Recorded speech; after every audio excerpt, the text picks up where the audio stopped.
Assalamualaikum warahmatullahi wabarakatuh. Bismillahirrahmanirrahim. Alhamdulillahil malikil a'lam alladzi arsala rasulahu sayyidina Muhammadun sallallahu alaihi wasallam alladzi huwa khairul anam. Sallallahu wasallam ala sayyidina wa habibina wa syafi'ina wa qurrati a'yunina Muhammadin misbah qalam wa ala alihi wa sahbihi wa tabi'ina lahum wa man tabi'ahum bi ihsanin ila yaumil qiyamah.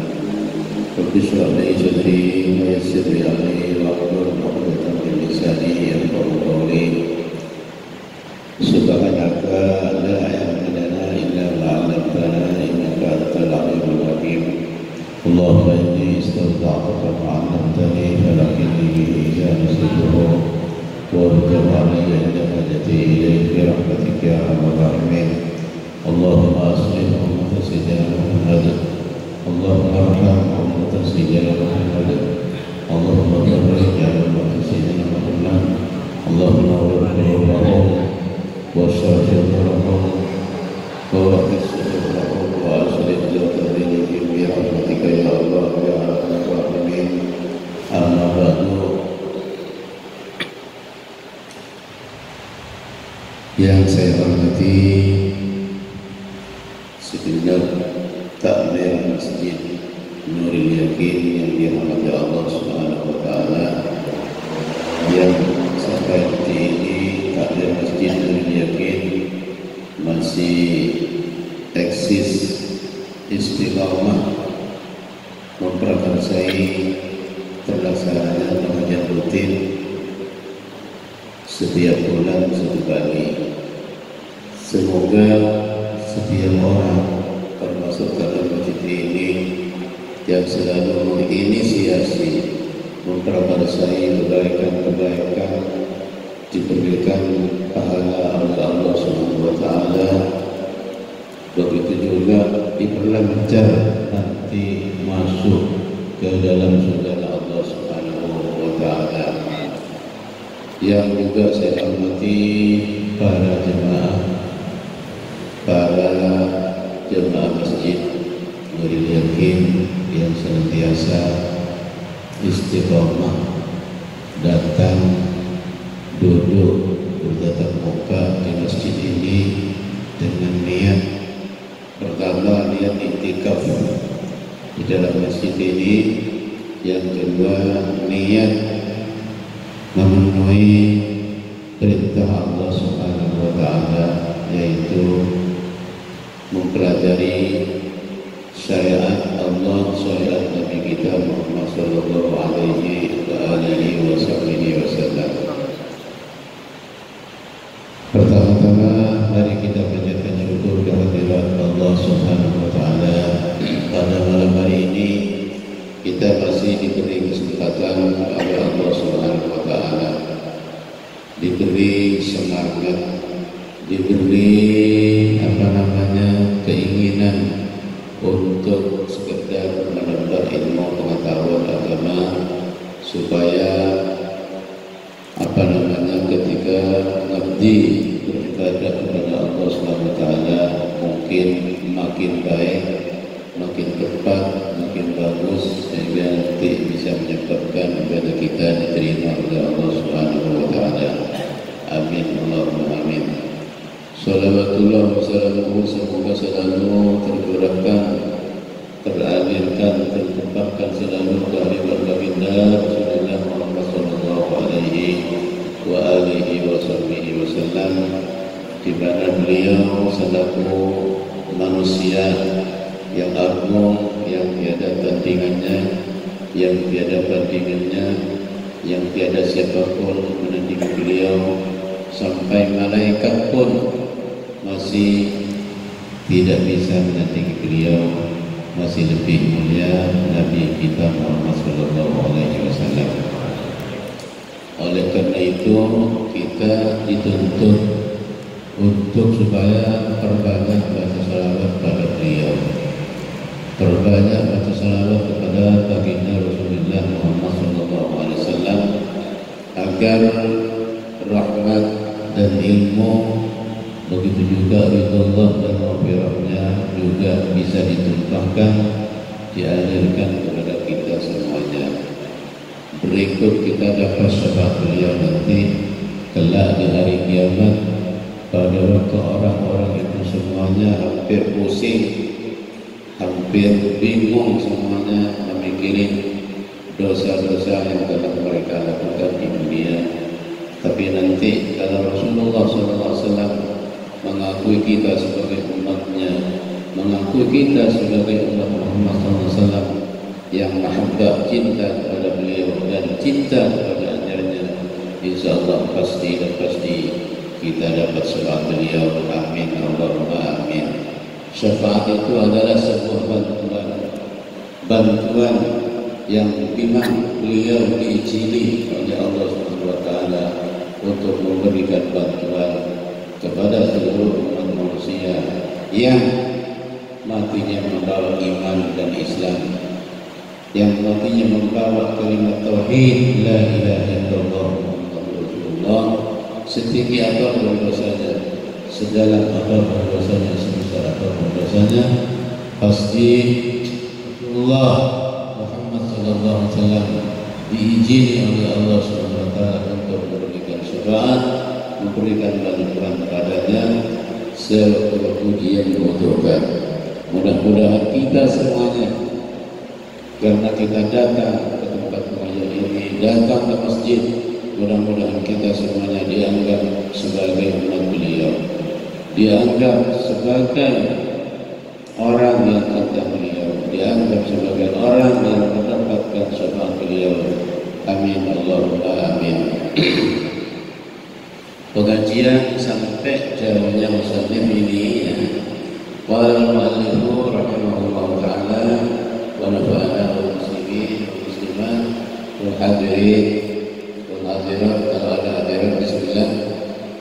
Sampai jauhnya musannif al-maqalatul hadiyatul usul, maqalah yang nomor 20 ya, berapa?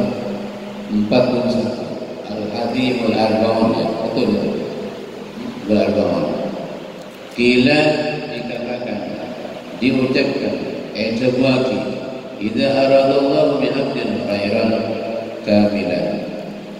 Idza aradallahu, ketika Allah menghendaki, ibarat Allah ngasokani bi'abdin, kepada hambanya, khairan, kebaikan. Ketika Allah Subhanahu wa taala menghendaki hambanya itu baik, menghendaki hambanya itu bagus, menghendaki hambanya itu sebagai hambanya dan diakui oleh Allah sebagai hambanya, kamilan, secara sempurna. Jadi kalau Allah menghendaki hambanya itu baik, Allah mengesahkan kabulan yang bagus, berarti orang yang saya, berarti orang yang betul-betul atau apa Allah SWT dalam keadaan sempurna, fakkohahu fiddin, maka dia oleh Allah SWT diberikan pengertian tentang ilmu agama. Maka Allah mengesahkan kabulan ibadah besar, ibadah pernah, ibadah selamat secara sempurna, ibadah keurusan agama,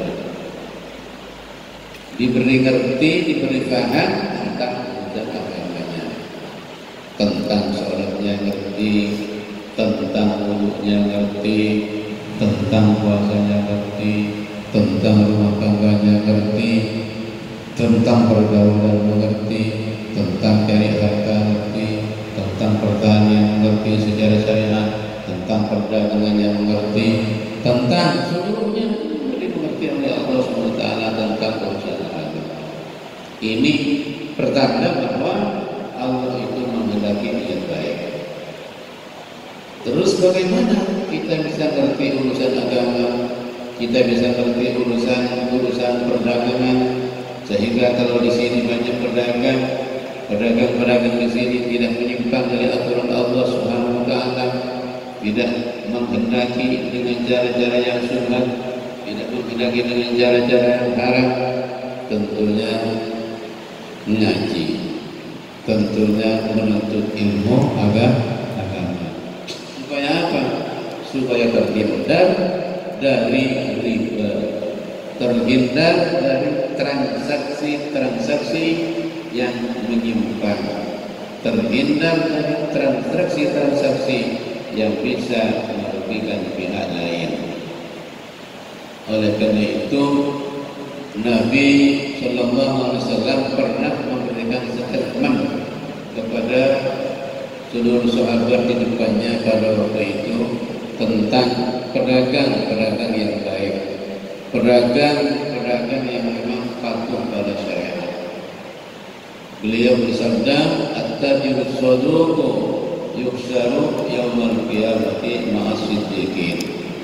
Pedagang-pedagang yang sangat baik, yang sangat benar, yang sangat jujur, sangat tepat dalam perdagangannya secara syariat, maka dia nanti di hari kiamat dikumpulkan dengan orang-orang yang selevel, setingkat dengan Sayyidina Abu Bakar. Masya Allah, betul-betul hebat kan? Tapi sebaliknya, kalau orang sebagai pedagang masih melalui transaksi-transaksi yang tidak diridhoi Allah, tidak secara syariat, secara fikih dia tidak benar, maka dia nanti apa yang didapat hartanya, terus apa saja yang dia punya itu tidak halal dan tidak murni halal, masih campur syubhat, campur riba dan seterusnya, yang itu nanti bisa mengganggu keabsahan ibadahnya, mengganggu kemurnian ibadahnya, mengganggu ibadahnya itu untuk diterima Allah, jadinya tidak diterima. Karena apa? Karena seluruh ibadah yang kita lakukan, seluruh taat yang kita lakukan, seluruh amalan yang kita lakukan, ini harus keluar dan tumbuh dari badan dan fisik dan rohani yang sehat secara agama, bersih, sehat secara agama, itu bersih dari segala sesuatu yang tidak halal, bersih dari segala sesuatu yang tidak syubhat, bersih dari segala sesuatu yang tidak jelas wujudnya, tidak jelas statusnya. Oleh karena itu kata Allah, kata Nabi di sini, idza aradallahu, kata qilah di sini, kata ulama, idza aradallahu bi amrin khairan kamilan faqahu fiddin. Kalau Allah menghendaki terhadap hambanya itu menjadi orang baik dengan secara sempurna, maka diberi ngerti, diberi faham, diberi ilmu tentang urusan-urusan agama. Makanya di waktu Sayyidina Umar menjadi khalifah radhiyallahu anhu, beliau melarang orang-orang yang tidak paham agama masuk ke pasar sebagai pedagang. Tidak boleh. Kata beliau seperti begini, man lam yatafaqqah fid din fala yattajiran fi asbabina. Ini statement dari Sayyidina Umar waktu beliau jadi khalifah, jadi presiden. Man lam yatafaqqah fid din fala yattajiran fi asbabina. Barang siapa yang tidak mengerti urusan agama, maka dia sungguh tidak boleh berdagang di pasar kita. Kata beliau, barang siapa yang tidak mengerti urusan agama, maka dia sungguh tidak boleh berdagang di pasar kita. Kenapa kalau maksa dagang? Ya karena khawatir, takut jatuh dalam masalah-masalah, dalam transaksi-transaksi yang di dalam Allah Subhanahu wa taala. Oleh karena itu, saya ajak kepada seluruh umat Islam, baik itu orang Jawa, orang Madura, orang manapun yang ingin bergerak dalam perdagangan, bergerak dalam bisnis, mari kita ngaji. Kita ngaji. Biar apa? Biar memahami tentang urusan dagang. Biar tidak terjebak dalam masalah-masalah yang tidak diridhai Allah Subhanahu wa taala. Kita ini hidup tidak akan lama tuh. Sebentar kita hidup. Sebentar. Sedangkan mencari harta dunia sandang pangan yang halal itu hukumnya wajib. Bukan sunnah, wajib. Kata Nabi SAW, talabul halali faridatun ala kulli muslimin. Talabul halal, mencari harta yang halal itu wajib hukumnya atas setiap orang Islam. Tidak terkecuali apabila Islam laki-laki, perempuan, kaya, miskin, lemah, tidak lemah, kuat, masyarakat, pemerintah, pejabat, semuanya itu kata Allah melalui nabinya harus mencari harta itu dengan cara yang halal. Karena harta ini kata Nabi SAW, ad-dunya halaluha hisab wa haramuha iqabun. Ad-dunya halaluha hisab wa haramuha iqabun. Dunia ini kata Nabi, yang halal-halal saja dicari secara halal itu masih dihisab oleh Allah Subhanahu wa taala. Kemudian yang haram-haram wa haramuha iqabun, dan harta yang haram-haram itu yang dia miliki dengan cara yang tidak benar nyarinya, iqabun itu menjadi siksaan. Menjadi siksaan. Oleh karena itu Nabi menyatakan di hadis lain, nanti di hari kiamat orang fakir-fakir, orang miskin-miskin, yang khusyuk, yang taat patuh kepada Allah, ini nanti masuk surga dengan kacek tafawut sangat jauh. Berapa kaceknya? Kaceknya 500 tahun. Yang miskin-miskin, yang fakir-fakir, yang patuh taat kepada Allah, dia sudah masuk surga dan sudah bergelutan dengan bidadari di surga. Yang kaya-kaya, yang patuh, yang tanduk, yang yang patuh-patuh, yang kaya-kaya, yang patuh, yang suki-suki itu yang patuh, itu masih dihisab hartanya. Katanya berapa? Kata Nabi 500 tahun. 500 tahun. Jadi bukan hanya 1 bulan, 2 bulan, tetapi 500 tahun. 500 tahun. Oleh karena itu yang namanya sahabat kaya raya, Sayyidina Abdurrahman bin Auf, setelah mendengar sabda Nabi begitu, dia sangat-sangat mengharap menjadi orang miskin. Sangat-sangat mengharap jatuh miskin. Tapi tidak miskin-miskin itu yang begitu.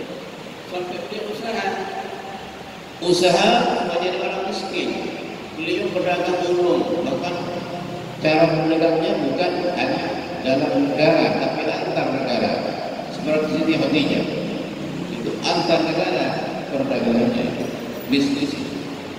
Abdurrahman bin Auf pernah mendengar menjadi orang miskin. Di Yaman itu ada kurma yang beratnya ratusan ton, sudah rusak, sudah busuk, diborong oleh beliau, dibawa ke Saudi Arabia. Dengan modal beliau yang sangat banyak dikeluarkan, supaya apa? Supaya tidak laku, supaya hartanya habis, supaya jadi orang miskin. Ternyata setelah diborong nyampe di Mekah itu dibeli oleh orang, diborong juga oleh orang. Jadi gagal jadi miskin di situ, gagal jadi orang miskin.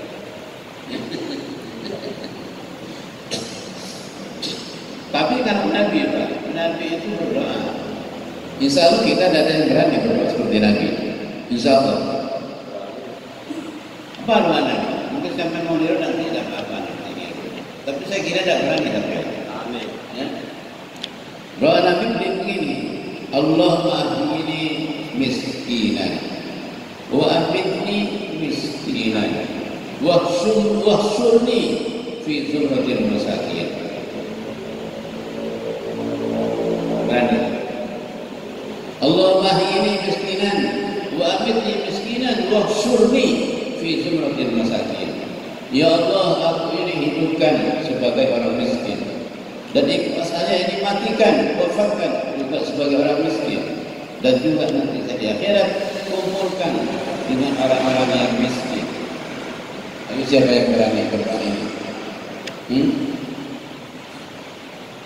Maksudnya apa begitu? Maksudnya Nabi itu tidak miskin. Nabi itu kaya zahir, kaya batin. Beliau tidak miskin, kaya beliau. Maksud beliau itu, ya Allah, hidupkan saya ini jadi orang miskin. Ketika beliau dapat harta, dapat kekayaan banyak, waktu itu juga jadi orang miskin. Ya Allah, bagaimana caranya? Tidak menumpuk, tidak menimbun harta di rumahnya, langsung dikeluarkan, dibagi-bagikan kepada orang. Buktinya apa? Buktinya Nabi itu di waktu Hijjatul Wada itu menyembelih unta 100, dikorbankan, dihadiahkan ke Ka'bah. Berapa? Kurang lebih 100 unta. Disembelih sendiri 25. Kemudian karena beliau capek, menurut Sayyidina Ali sudah teruskan 100 unta, Pak. Bayangkan harga unta sekarang kalau di Mekah kurang lebih 5.000 riyal. Kalau di Mekah, kalau di sini berapa sekarang diuangkan? Puluhan juta. Itu 100. Ini Hijjatul Wada. Ketika beliau dapat bagian dari walimah perang, pernah beliau itu ngasih pada seorang mu'allaf 100 kambing. 100 kambing. Ya. Mu'allaf yang baru masuk Islam, tokoh tersohor dan punya harisma, punya kewibawaan, langsung dikasih berapa? 100 kambing. Pernah juga beliau kasih kepada mu'allaf dan jabalain. Gunung, sini gunung, ini kosong, penuh dengan kambing, diberikan kepada mu'allaf itu. Makanya beliau kalau sudah punya harta, tidak pernah naruh, tidak pernah nyimpan, tidak pernah nembur, tidak pernah ditaruh semuanya, langsung jadi miskin. Gitu. Bisa begitu. Begitu juga beliau minta mati dalam keadaan miskin. Betul, dijaga itu. Waktu beliau meninggal, beliau itu tidak punya apa-apa, hanya beberapa gandum yang ada di terangnya untuk makanan istrinya. Bahkan uang beliau tidak punya. Beberapa bulan mau meninggal, beliau itu pernah menggadaikan baju perangnya, baju besi dengan topi baja, digadaikan kepada orang Yahudi. Sampai butuh apa? Untuk nafkah istrinya. Sampai beliau wafat belum bisa nebus. Makanya yang nebus sahabat-sahabat, sehingga beliau tidak punya utang. Ini cerita beliau. Itu artinya doa tadi, Allahumma ahyini miskinan wa amitni miskinan wa hsyurni fi zumratil masakin. Kalau ada yang berdoa begini, silakan dicatat nanti dalam munajatnya waktu tahajud, Ustaz silakan dibaca. Karena berani. Ya, makanya kita ini kalau cari harta, cari caranya dengan cara yang halal, barangnya yang halal, cara alokasinya juga kepada tempat-tempat dan lokasi-lokasi yang halal. Supaya apa? Supaya terlepas dari ad-dunya haram wa iqab. Dunia itu haram-haramnya menjadi siksaan, menjadi azab, menjadi sanksi Allah Subhanahu wa taala.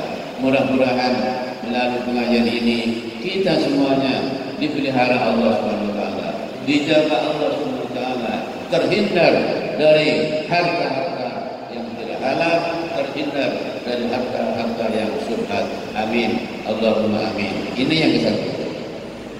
Jadi kalau Allah menghendaki terhadap hambanya itu baik secara sempurna, maka dia diberi ngerti, diberi paham, diberikan ilmu tentang urusan-urusan agama,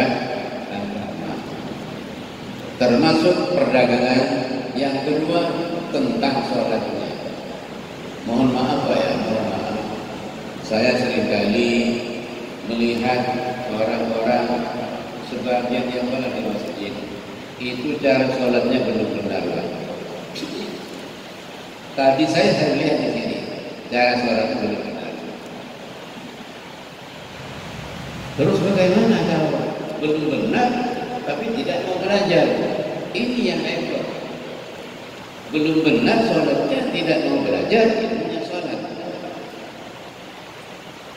Ya, coba saya tadi lihat orang di sini, sholatnya pakai celana, pakai kaos keluar, begitu rukuk, montangnya pada, tahu montang, montang. Kaos keluar, tidak pakai sabuk, tidak pakai apa, begitu rukuk, begitu sujud. Apa montang itu bahasa Indonesia? Kontak tadi ini loh yang tulang ini, tulang punggung di atas. Yang montang kalau makan montang itu. Ini montang ini nanti, ya montang ini di atas tubuh ini sedikit, itu montang kelihatan. Sampai saat ini kelihatan 5 jari. Terus kalau ini lihat ini kan aurat Pak. Kalau auratnya kelihatan di sholat, tidak sholat itu, maka sholatnya batal. Makanya kalau sholat itu pakaiannya yang benar, yang rapi, supaya sholatnya itu tepat, supaya sholat sah secara fikih. Sholat itu sahnya dua perkara, dua hal. Pertama, sah secara ilmu fikih. Yang kedua, sah secara ilmu tasawuf. Ya. Ini kita bahas secara fikihnya dulu. Tasawufnya pada urusan orang yang wara itu. Kalau fikih itu membahas zahirnya. Jadi kalau zahirnya secara fikih sudah tidak sah, bagaimana kita sholat? Oleh karena itu banyak orang yang belum benar sholatnya. Terus pertanyaannya, tanggung jawab siapa itu? Apakah tanggung jawab kiai? Apakah tanggung jawab ustaz? Apakah tanggung jawab takmir masjid yang melihat supaya mengingatkan? Kalau perlu berikan pemahaman bahwa siapapun orangnya yang sholat auratnya nampak, kelihatan waktu sholat, maka sholatnya tidak sah. Kalau tidak sah, ya tidak ada pahalanya sama sekali, batal itu artinya. Banyak sekali itu muda-muda begitu, anak-anak muda sudah seperti itu. Hati-hati ini. Jadi kalau sampai melihat, kalau berani, tidak mungkin tersinggung orang itu, diingatkan saja secara pelan-pelan begitu. Ini yang ke satu. Yang kedua, saya sering melihat orang itu sholat di masjid, waktu sujud ininya tertutup, batoknya ini tertutup. Contohnya begini, kublahnya terlalu ke depan. Sahabat tidak salah.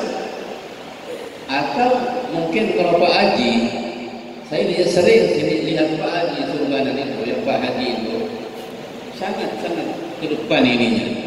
Jadi tidak itu ini sudah terhalang oleh surban dan kopiahnya itu, ya. Karena kalau batok ini tidak menyentuh tempat sujud, tidak sah sujudnya.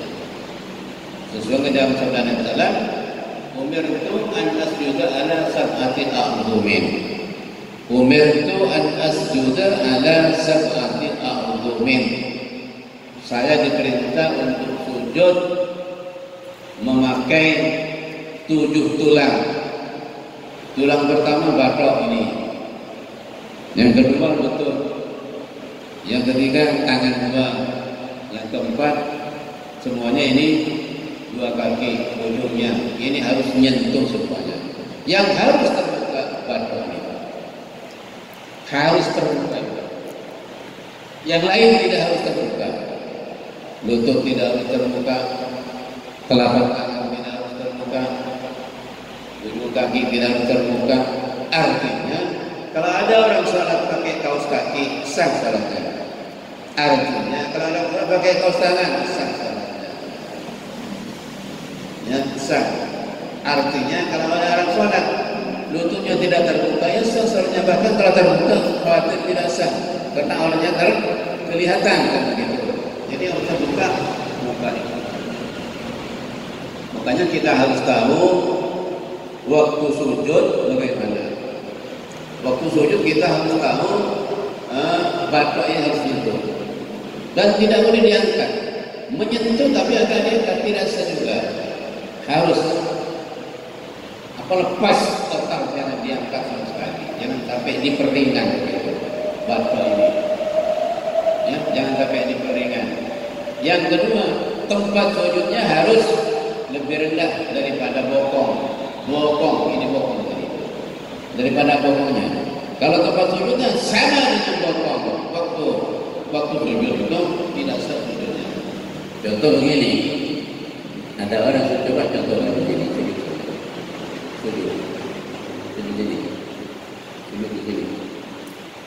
sujud ke depan dengan cepat. Nah, batuknya ke depan. Nah, ini samakan dengan mulutnya. Boleh. Nah, dasar sujudnya ini. Dasar. Iya. Kenapa demikian? Karena orang sujud itu menaruh anggota badan yang sangat bagus, yang sangat mulia, yang sangat dihargai, yang mukanya ditaruh di tempat yang rendah, lebih rendah dari bokong kita. Itu menandakan bahwa kita ini betul-betul pasrah, betul-betul taat, betul-betul patuh kepada Allah Subhanahu wa taala. Oleh karena itu nanti tempat sujud ini, badan kita yang sujud ini nanti akan bersinar nanti di hari kiamat. Sampai diucapkan dalam ayatnya simahum fi wujuhihim min athari sujud. Jadi orang-orang mukmin umat Muhammad nanti itu ada tanda di sini. Tempat-tempat bekas sujud nampak kepada umat-umat yang lain itu. Bersinar begitu. Makin banyak sujudnya, makin bersinar badannya, makin bersinar mukanya. Amin. Allahumma ja'alna minas sajidin warraki'in. Jadikan kita ini ya Allah termasuk orang-orang yang bersujud dan orang-orang yang berlutut kepada Allah. Amin. Allahumma amin. Ya. Jadi mungkin takmir masjid ini perlu mengangkat diri Ustaz siapa? Nah? Ustaz Mufiq Taufik.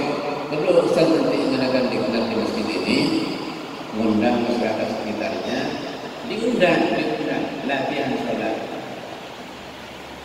Latihan nanti takmirnya. Dan apa? Ini penting. Kalau sholat ini termasuk yang penting. Kalau sholatnya tidak benar, misalnya yang lain juga tidak benar, Ustaz. Biasanya begitu. Karena menjadi tolak ukur ini, Pak Ustaz. Tolak ukur ini. Ya. Oleh karena itu perlu ini mengadakan latihan sholat plus latihan jenazah, mengamali, membungkus, mengubur dan seterusnya. Karena biar bagi siap seperti itu akan mati. Hanya perlu latihan.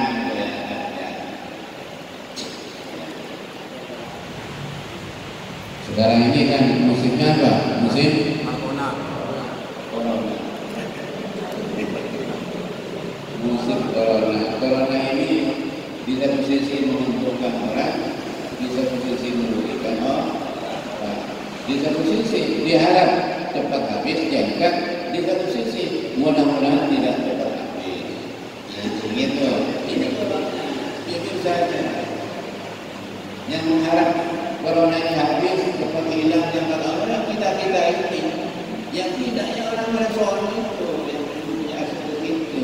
Dibuat apa? Dibuat community. Dibuat apa? Barang-barang yang menghasilkan duit gitu. Na'udzubillah.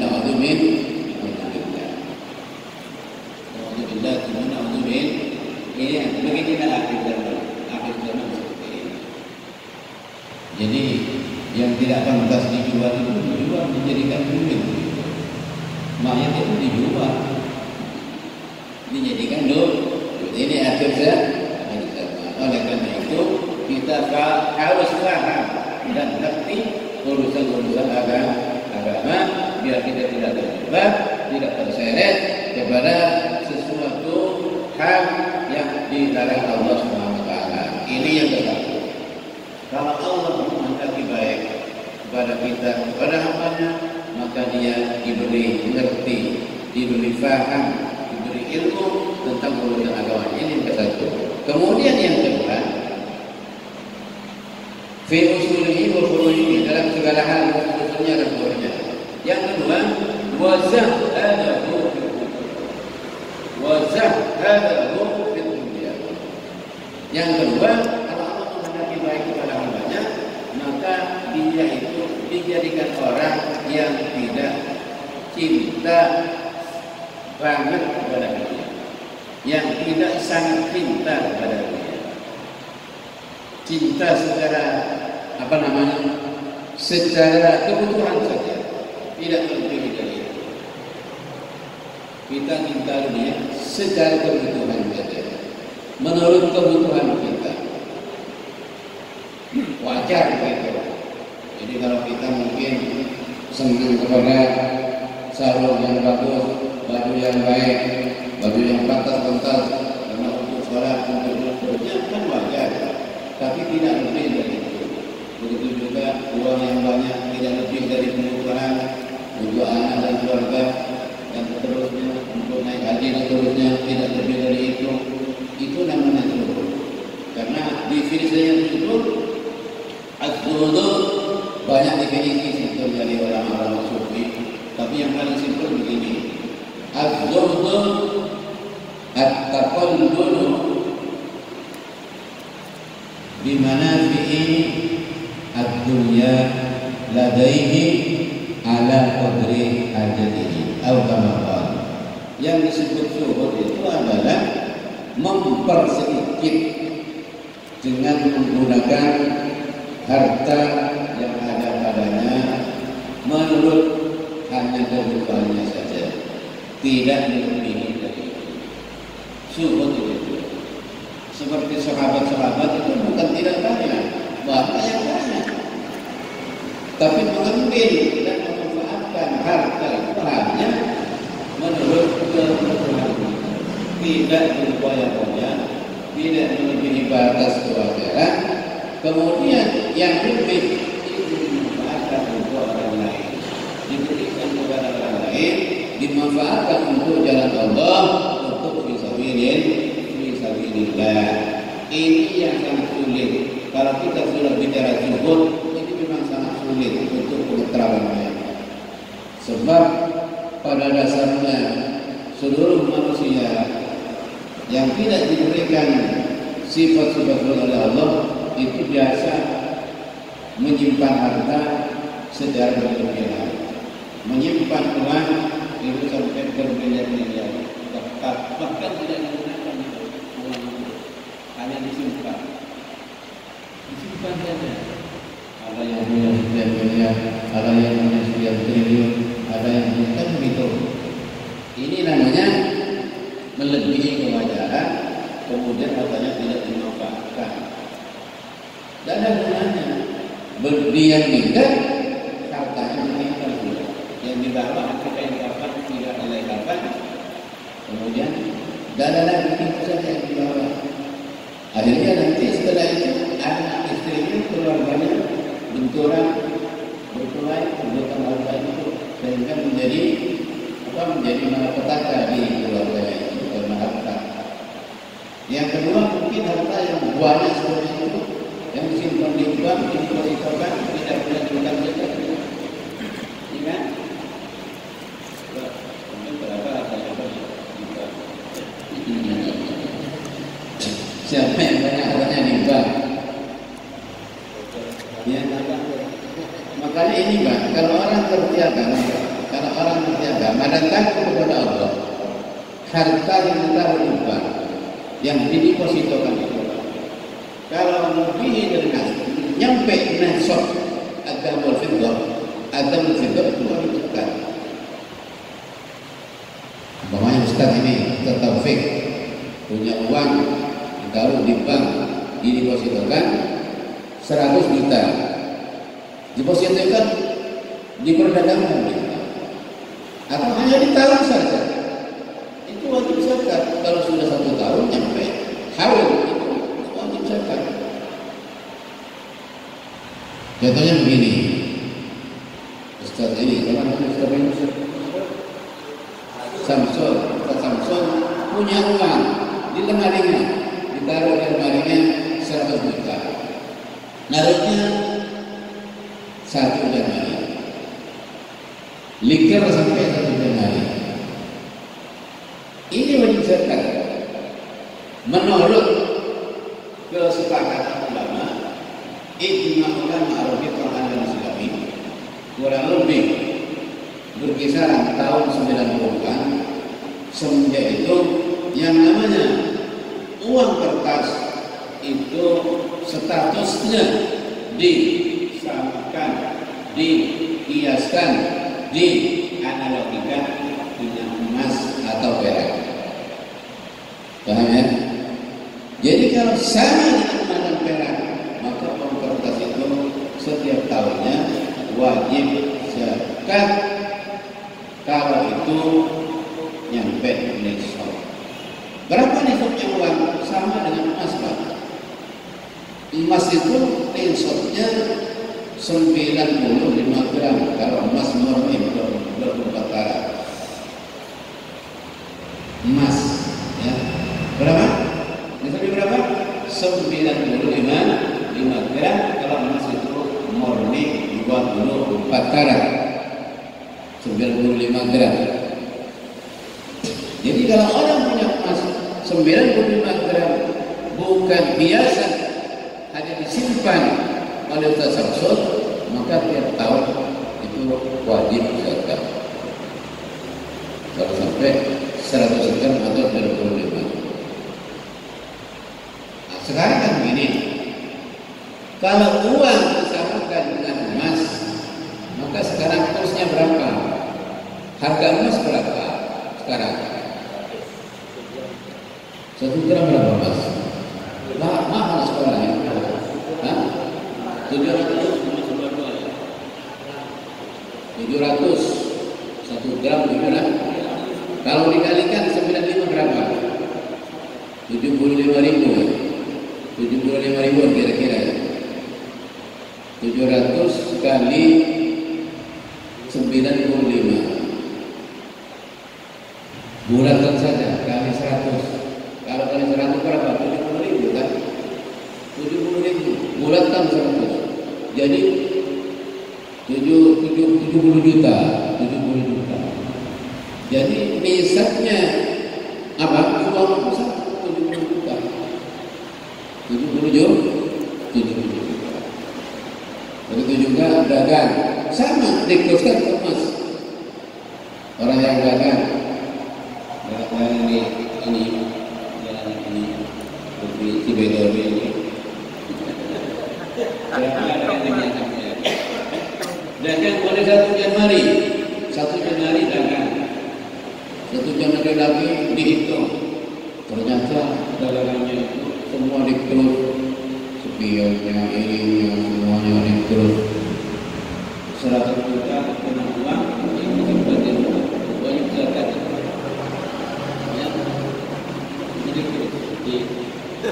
Banyak lupa ini. Ya, berapa dagangnya? Mudah dagangnya 100 juta itu ambil saja per 1 25.000 per 1 jutanya 25.000 kali kan 100 berapa? 2,5 juta. Emang tadi 2,5 juta itu banyak. Emang nih? Emang. Kalau saya udah dalam ajaran jangan bayar sekaligus, dicicil. Ada orang miskin datang kasih berapa? Niatin zakat, niat di sini. Ini niat zakat uang saya, niat di sini dalam ini. Kasih orang miskin itu berapa? 100.000. Ada pulangnya, ada keluarganya dari luar pulau mana datang. Samuni berapa? 500.000. Niatin zakat. Tidak sekaligus Pak. Kalau sekaligus berat Pak. Harus perang di sini. Kalau perlu, kalau istrinya tidak sepakat, enak itu buat istrinya. Jangan lama, itu banyaknya. Berarti kan mana-mana Mas. Makanya Allah SWT mensyariatkan zakat ini tujuannya sangat mulia. Tujuannya apa? Tujuannya adalah mengentas kemiskinan dari muka bumi ini. Coba kalau orang Islam semuanya sadar, patuh aturan Allah, semuanya patuh, ini insya Allah tidak ada orang miskin. Tidak ada orang miskin. Tidak ada orang miskin. Karena yang namanya untuk menuju sosial di agama itu banyak, bukan hanya zakat, bukan hanya zakat. Satu zakat, yang kedua kafarat, sanksi ini sanksi itu. Bayangkan di Mekah itu lah sanksi dan satu orang haji itu orangnya jutaan. Kurang lebih orang haji itu 4 juta tiap tahun sekarang.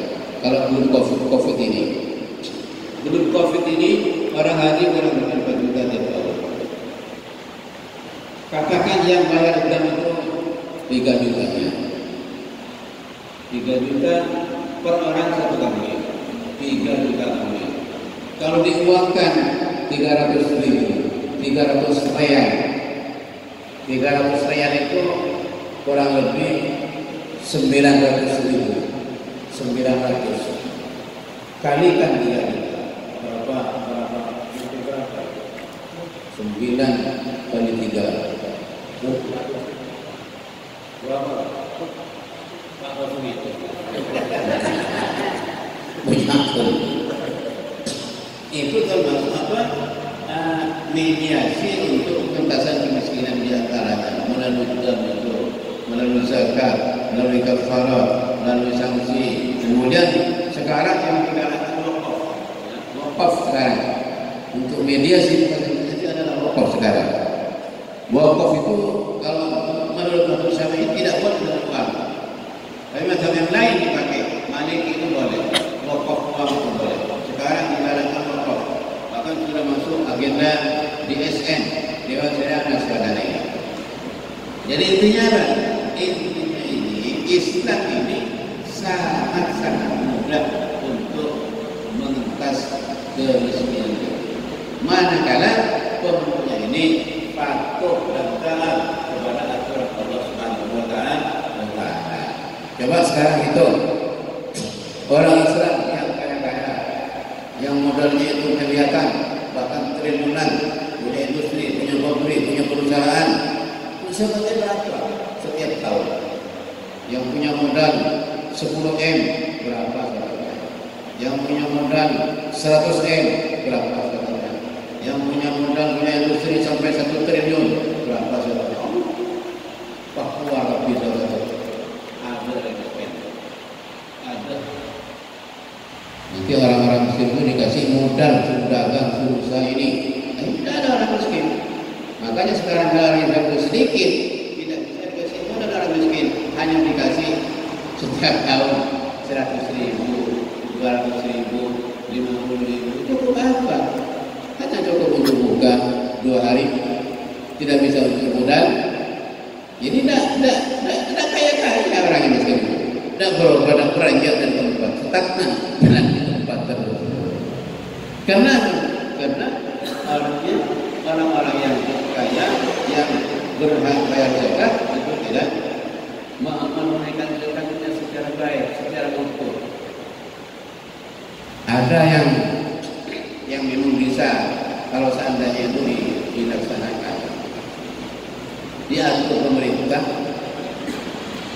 dan diambil paksa.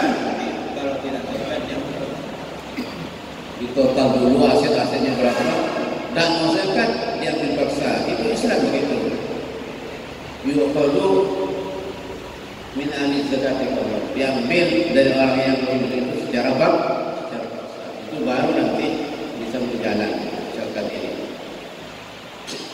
Sebetulnya di luar Islam ini tidak ada program seperti itu. Tidak ada. Kalau dalam Islam masalah program pengentas kemiskinan itu sangat-sangat banyak, bervariasi, beraneka ragam. Di agama lain tidak ada, seperti itu tidak ada. Di samping di Islam ini ada akikah, begitu juga ada kurban, ya, masalah. Begitu juga ada selamatan, ya, macam-macam melalui Islam. Alhamdulillah. Ini yang kedua, wazahadahu fit dunya, ay ja'ala qalbahu khaliyan mimma khalaq minhu yadu. Artinya Allah menjadikan orang itu zuhud, hatinya itu kosong dari harta itu. Hanya tangannya yang memegang, tapi hatinya kok kosong. Bagi orang yang zuhud, bagi orang yang tidak zuhud, penuh hatinya dengan harta, penuh dengan duit, penuh dengan mobil, penuh dengan segala, sehingga lafaz Allah tidak dapat tempat di sini, tidak dapat tempat, penuh dengan benda-benda yang kita butuhkan, penuh dengan uang dan duit dan seterusnya. Alhamdulillah. Oleh karena itu, kalau hati ini penuh dengan benda-benda, dengan harta, sulit sekali khusyuk dalam sholat. Sulit. Ini mencoba bahasa kekosong. Murtad kekosong tak berkemenangan. Dapat Allah SWT tak berkemenangan. Tak berkemenangan. Masuk boleh, boleh. Masuk boleh, boleh jalan salat. Dan ini, sejam pergi ke kaki, sejam atau orangnya bisa ditambah dengan pertanyaan sebelumnya. Monggo, mudah-mudahan bermanfaat. Diperkirakan barangkali ada yang ada dipersilakan.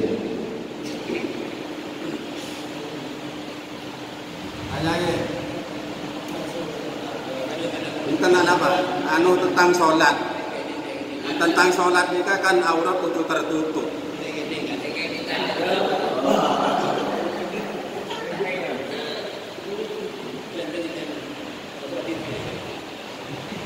Tentang sholat aurat kan kudu tertutup, terbuka dan tak sah. Makin menyedang sarung sehingga terlalu tipis mau sholat tapi kelihatan dari luar. Besok kesini kelihatan juga terlalu tipis. Kita betul membutuhkan sarung kan umumnya sarung biasa tadi. Sehingga terlalu tipis sudah keluar dari orang itu.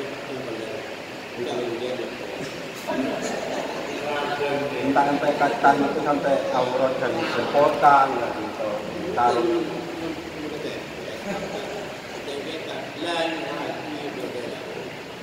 bisa menciptakan apa yang Anda pidanakan. Tapi kalau seperti plastik itu tidak boleh. Kalau tertutup tapi kelihatan, bulu-bulunya kelihatan, kontrolnya kelihatan.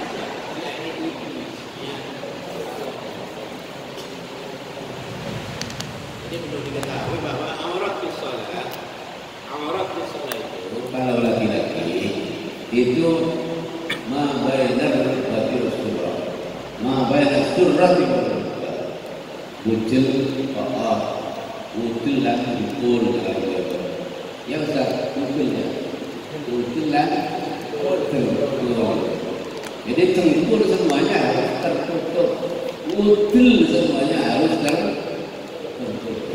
Makanya harus lebih nantinya dari sini, dari atas udil, dari bawah lutut. Supaya apa? Ketika berdoa nanti tidak terbuka. Yang paling apa? Harus dimintai perempuan, istri-istri kita, saudara kita. Karena kalau perempuan auratnya itu jami'u badaniha illa wajha wal kaffain. Dhahran wa batnan. Aurat perempuan itu seluruh badannya kecuali muka dan belakang akan dua ini, belakang dan belakang. Makanya kalau orang berkena pas begini, ketika dia angkat ke sikul Allah, orang pas itu ketika itu nampak, dia tidak sesuatu. Walaupun selain film lagi di dalam kamar yang tidak, tetap berada. Makanya ada orang nanya, dulu itu berkata, bagaimana ini orang sholat itu di kamar yang gelap, tidak ada orang sama sekali, sendirian, telanjang, apa karena pada sesuatu Allah, yang kedua Allah melihat, yang kedua juga malaikat melihat, yang ketiga jin-jin melihat. Begitu. Makanya harus pada itu berlaku di tempat yang sunyi, sepi dan gelap. Itu. Ini penting. Makanya aurat ini ketika orang itu sholat laki-laki, makanya udil dan betul itu harus tertutup mulai dari Allah sampai salam dan juga dari seluruh gerakannya.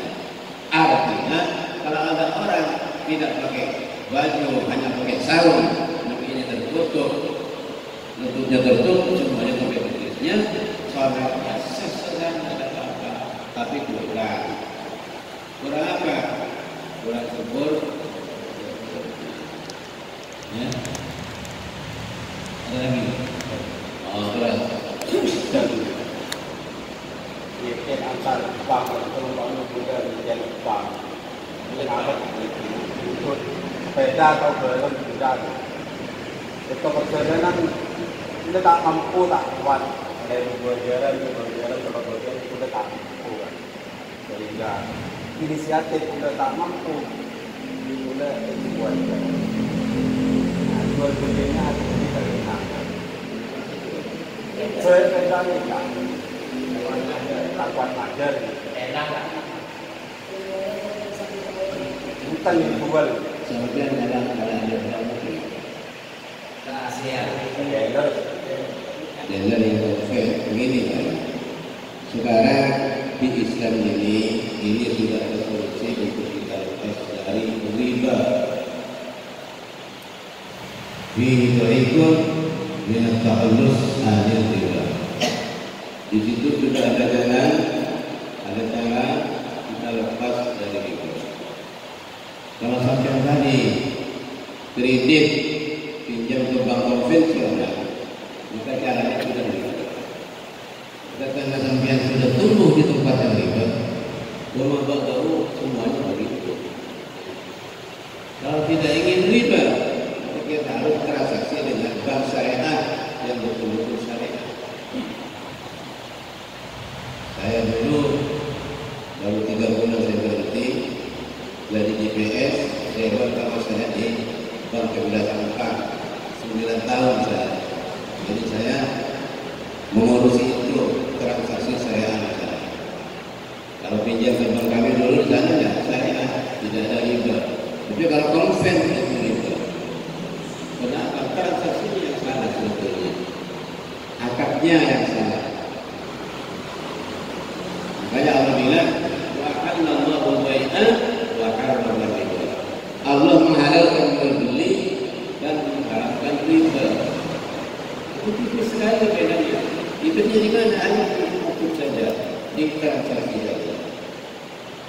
Makanya kalau orang profesional itu meminjamkan barang atau memberikan kredit, mencatatkan sekian-sekian bunga, bukan margin atau apa, tapi dengan kata bunyinya bunga, dan itu riba. Tapi kalau bangsanya tidak begitu caranya. Bangsanya itu memberikan uang kepada orang yang mau kredit itu, caranya lain, sudah tidak riba, gitu. Caranya bagaimana? Caranya orang yang mau beli mobil itu tidak punya uang, datang ke bank syariah. Bang, saya mau beli mobil tidak punya uang. Mobil apa yang mau beli? Dibeli oleh bank. Ya, kan? Mobil itu dibeli oleh bank. Makanya mobilnya harga 100 juta. Dibeli oleh bank. Mobil itu atau kemana saja barang saya pribadi dibeli oleh bank 100 juta dijual kepada orang ini. Ini harus saya beli barangnya ini. Saya jual kepada kamu 120 juta. Ambil 20 untung dia. Atau ambil 10 110 juta.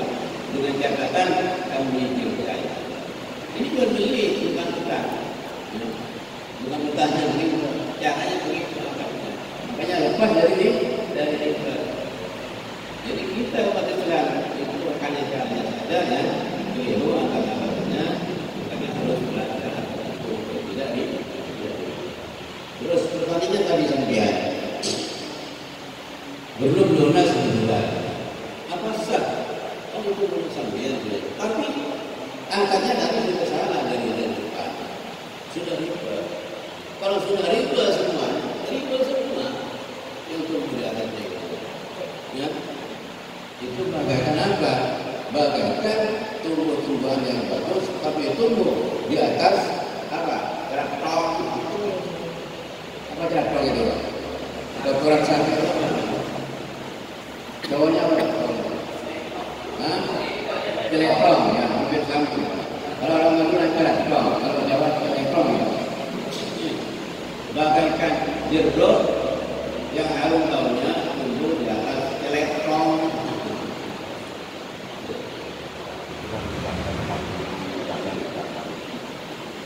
Ada lagi?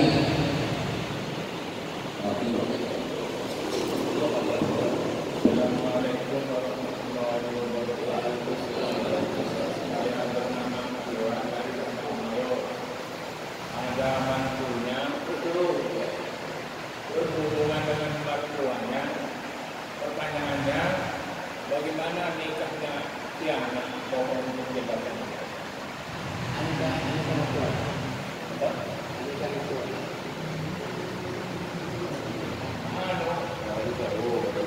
Buat sering atuan mantan ya, mantan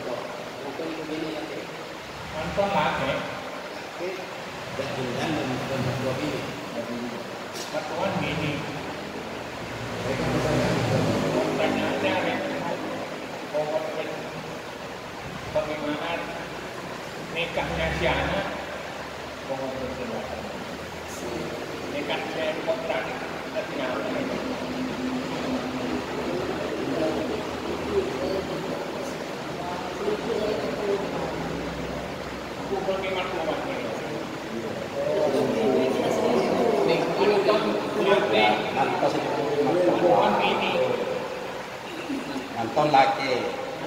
Mantan laki, berarti selingkuh mertua bini. Kan macam apa tadi? Sampai aneka. Berlumpur ya, Pak. Menyadari.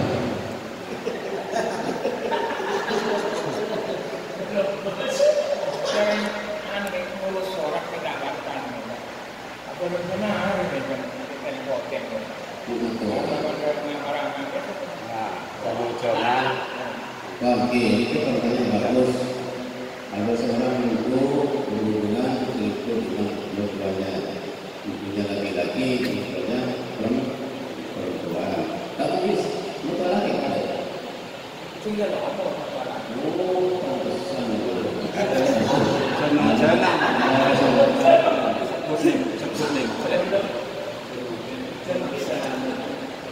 Yang baik, kalau nikahnya tetap tidak datang. Nah, kalau tidak dipaksa dan itu tidak dilakukan, zina itu tidak bisa bisa membatalkan yang halal, gitu ya. Tidak bisa membatalkan yang halal. Yang halal istrinya sendiri halal.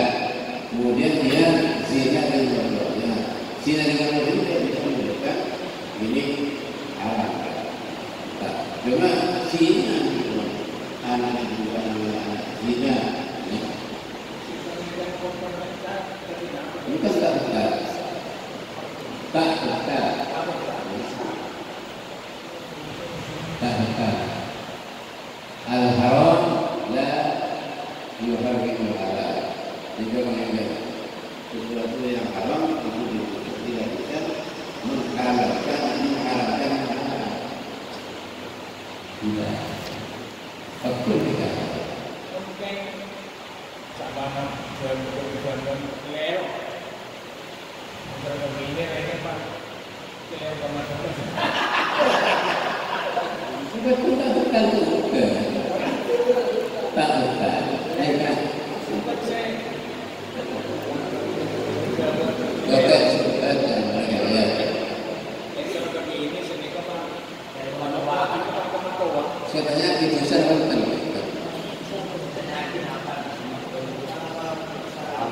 Desa Banten ini ya.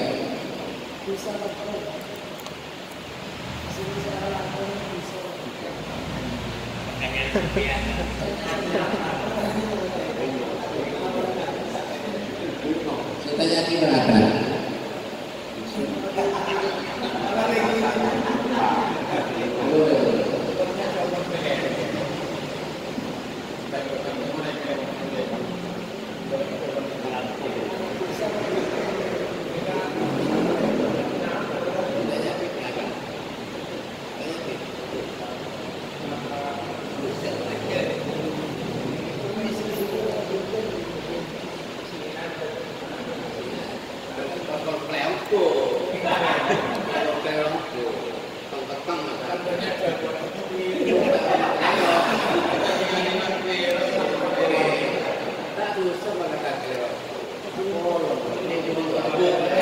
Orang Padang mungkin.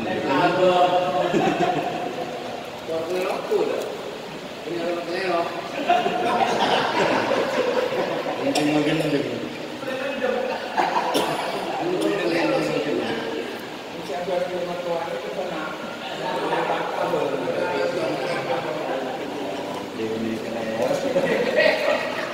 Makin nasa belum.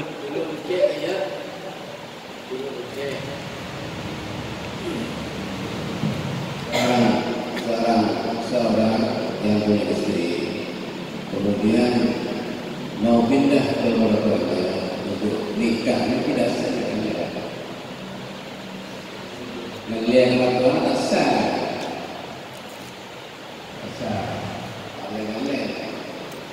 jadi sudah cerai. Kalau sudah cerai, ingin pindah kemudian ada masalah. Kalau masalah nikah, itu mahram muabbalun, mahram seterusnya. Ya, makanya dapat dulu. Nanti menentukan. Salaman menentukan, dapat dulu. Karena sudah mahram muabbalun. Mahram seterusnya. Ya, mau jelasin? Saya sebut lagi banyak Zina. Ibnu zina, anak zina. Tentang itu kita. Aku dulu berpikir yang serba tak yang menentukan apa yang apa. Kemudian rumah kaya. Ya ini sudah. enak ini. Apa yang saya tahu. Bini lagi yang lemah ini.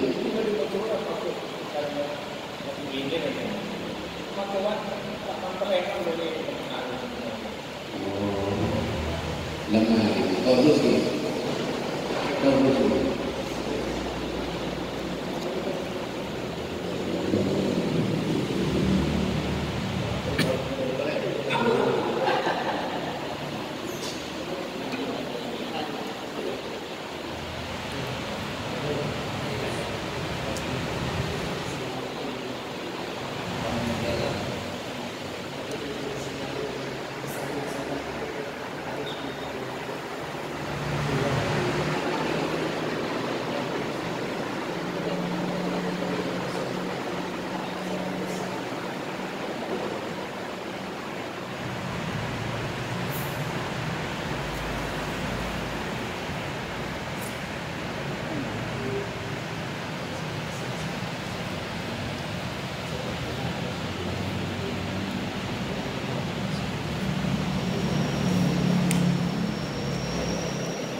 pertanyaannya, orang bekerja, orang sholat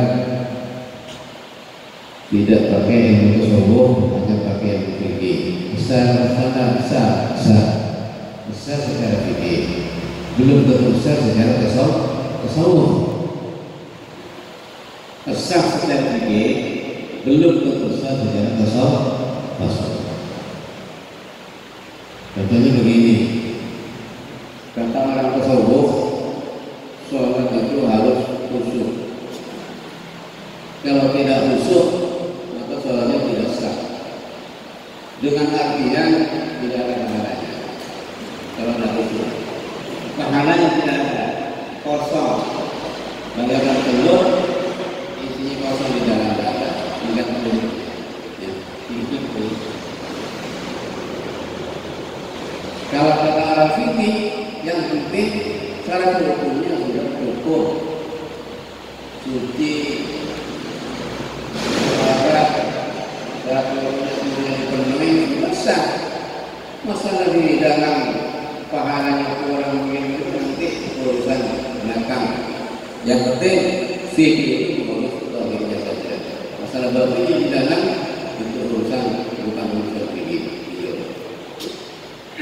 Kalau ini, nah kemudian bahagia, Allahu yatawalla sarair. Kita ini menghukumi zahirnya saja. Kalau zahirnya sudah sah bukan hukum sudah. Allahu yatawalla sarair. Dalam itu urusan Allah Subhanahu wa Ta'ala. Gitu. Ada lagi? Cukup? Cukup ya?